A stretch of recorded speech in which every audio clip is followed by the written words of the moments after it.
नमस्कारम सद्गुरु। आपने कहा है कि अगर कोई सच में इच्छुक है तो आप उनके तर्क से परे उनके लिए उपलब्ध हैं। तो अगर इस कमरे में कोई वास्तव में इच्छुक है तो क्या आप उनके मन को पढ़ सकते हैं? या कहें कि मैं शिमला में हूँ और आपके बारे में सोच रहा हूँ और सच में इच्छुक हूँ, हाँ कृपया मुझे दीक्षा दें या मुझे दिशा दिखाएं। क्या आप इसके बारे में जान लेंगे?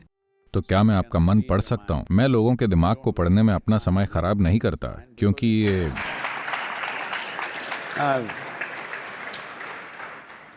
मैं खुद का दिमाग भी नहीं पढ़ता, क्योंकि ये कूड़ेदान जैसा है। क्योंकि आपके दिमाग में क्या है, आपके दिमाग में जो भी है, क्या आप इसे चुन सकते हैं? आपके बचपन से ही जो कुछ भी आपने देखा, जो आप देखते हैं, सुनते हैं, सूंघते हैं, चखते हैं, सब कुछ आपके दिमाग में है ना? आपका दिमाग समाज का कूड़ेदान है।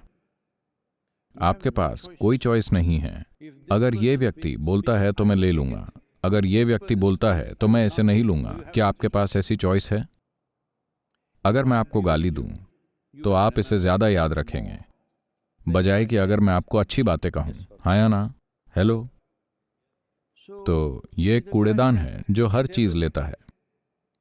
आप ये चुन सकते हैं कि क्या उपयोग करना है और क्या नहीं करना। अगर आप प्रतिक्रिया की स्थिति में नहीं हैं, तो आपके पास वो चॉइस है। लेकिन आपके मन में क्या है, इसके लिए आपके पास कोई चॉइस नहीं है ना?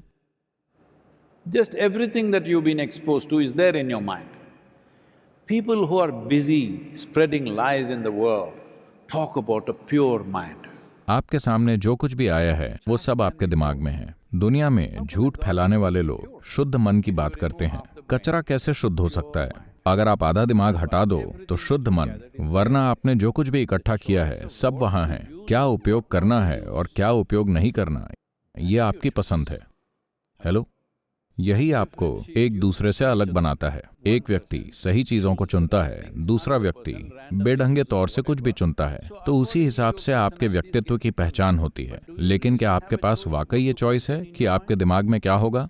दुनिया की सारी गंदगी दिमाग में है ना? आपके दिमाग में क्या रहे, इसका आपके पास कोई चुनाव नहीं है। अगर आप सोचते हैं मुझे ये नहीं रखना चाहिए, बस वही रहेगा। अभी एक प्रयोग के तौर पर आप सभी बस अपनी आंखें बंद कर लें। 10 सेकंड के लिए आपको बंदर के बारे में नहीं सोचना है, ठीक है? 10 सेकंड के लिए कोई बंदर नहीं। सिर्फ बंदर, है ना? इसलिए मैं कह रहा हूं कि आपके पास कोई चुनाव नहीं है। जो कुछ भी अच्छा, बुरा और बकवास है, आपके रास्ते में आने वाली सब चीजें आपके दिमाग में हैं। आप चुन नहीं सकते।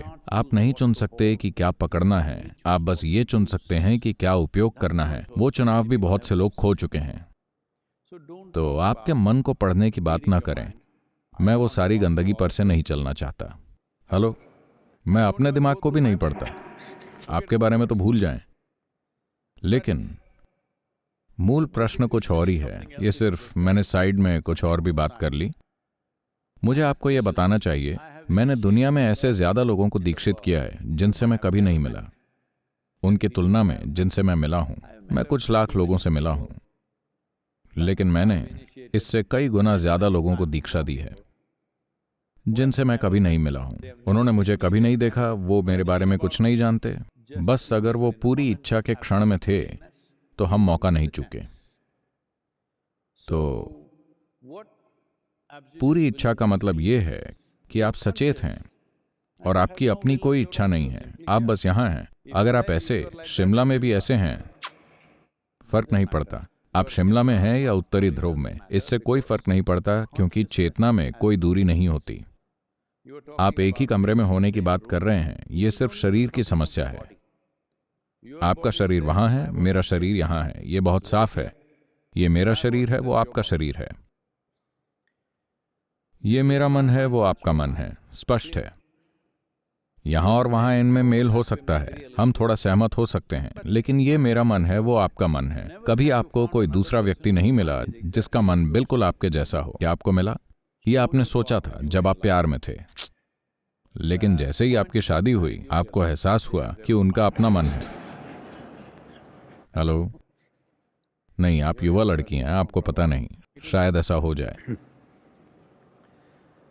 तो ये मेरा मन है, ये मेरा शरीर है, वो आपका शरीर है, वो आपका मन है। अभी ये चीजें कम से कम अभी के लिए साफ रूप से अलग हैं, लेकिन मैं चाहता हूं कि आप ये समझें कि मेरा जीवन और आपका जीवन जैसी कोई चीज नहीं है। आपके पास उसी चीज का थोड़ा हिस्सा है, मेरे पास भी थोड़ा हिस्सा उसी चीज का है। ये ऐसा है, शिमला में, आप शिमला में पले बड़े हैं? शिमला में क्या आपने स्कूल में साबुन के बुलबुले उड़ाए हैं? ये ऐसा ही कुछ आपने किया? मान लीजिए कि आप और मैं, आज हमारी साबुन के बुलबुले की प्रतियोगिता है। आप और मैं साबुन के बुलबुले उड़ाने जा रहे हैं। मेरा बुलबुला इतना बड़ा है, आपका इतना है। तो मैं कहता हूं, देखो इसे देखो, ये बड़ा बुलबुला मेरा बुलबुला है। ये चला गया। तब मैं नहीं कहता ये मेरी हवा है, वो आपकी हवा है। जब बुलबुला बना हुआ है, ये मेरा बुलबुला है, वो आपका बुलबुला है। ऐसे ही अभी ये मेरा शरीर है, वो आपका शरीर है। जिस क्षण ये टूट जाता है, मेरा जीवन और आपका जीवन जैसी कोई चीज नहीं है, ये एक जीवन है। तो क्या आप इसका अनुभव करेंगे या बस उस बकवास पर विश्वास कर लेंगे जो मैं बोल रहा हूं? सवाल बस इतना ही है।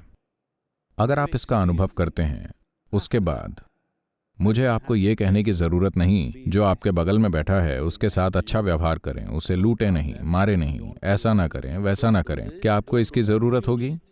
क्या आपसे किसी ने कहा ये छोटी उंगली एक असहाय छोटी उंगली है, इसे मत काटो, मत घिसो, मत मारो? क्या किसी ने आपको बताया?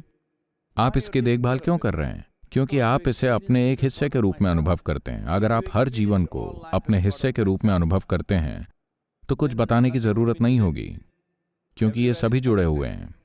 तो मैं कह रहा हूं, शिमला में या जहां भी आप चाहते हैं, अगर आप बस वहां बैठें, पुरुष या महिला या एक व्यक्ति के रूप में नहीं, सिर्फ जीवन के रूप में। हम हमेशा इंतजार कर रहे हैं। आपको थोड़ी इनर इंजीनियरिंग करनी चाहिए। इनर इंजीनियरिंग एक कार्यक्रम है। हम एक काम कर सकते हैं, अगर जब आप समर्पित हों, क्योंकि हम उसे उन लोगों को नहीं देना चाहते जो इसके महत्व को नहीं समझते, क्योंकि ये एक जबरदस्त साधन है। इससे लाखों लोगों के जीवन में बदलाव आया है। इसमें 7 दिन का ऑनलाइन सत्र है, सभी भाषाओं में है। अंग्रेजी में मेरी आवाज है, दूसरी भाषाओं में इसे डब किया गया है। अपने मन को खोलने के लिए आप 7 सरल कदम उठाते हैं। फिर एक सरल अभ्यास है जिसे ज्यादा प्रत्यक्ष रूप से करना पड़ता है, जिसे शांभवी महामुद्रा कहा जाता है।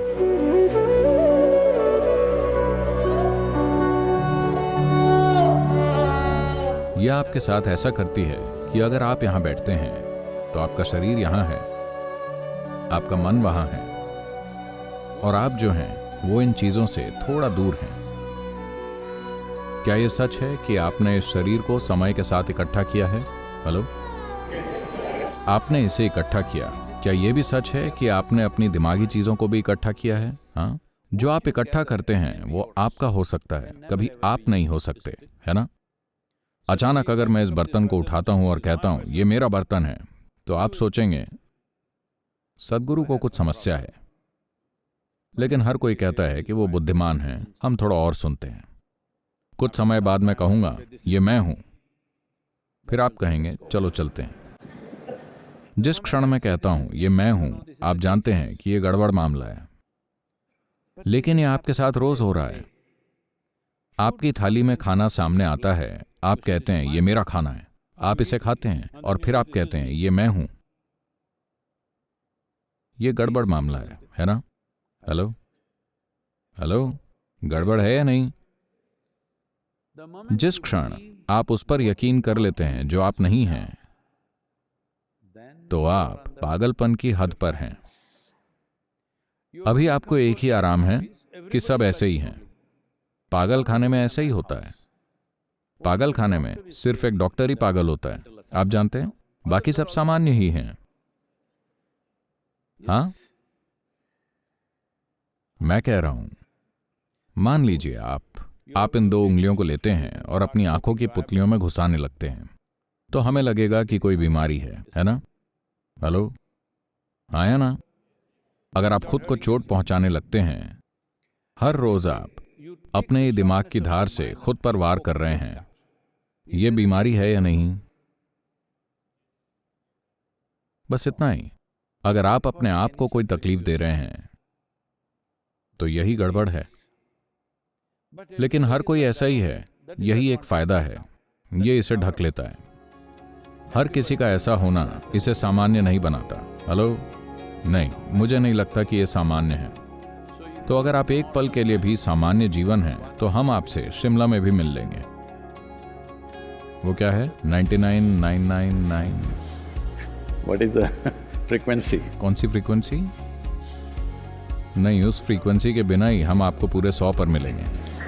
धन्यवाद, बहुत बहुत धन्यवाद।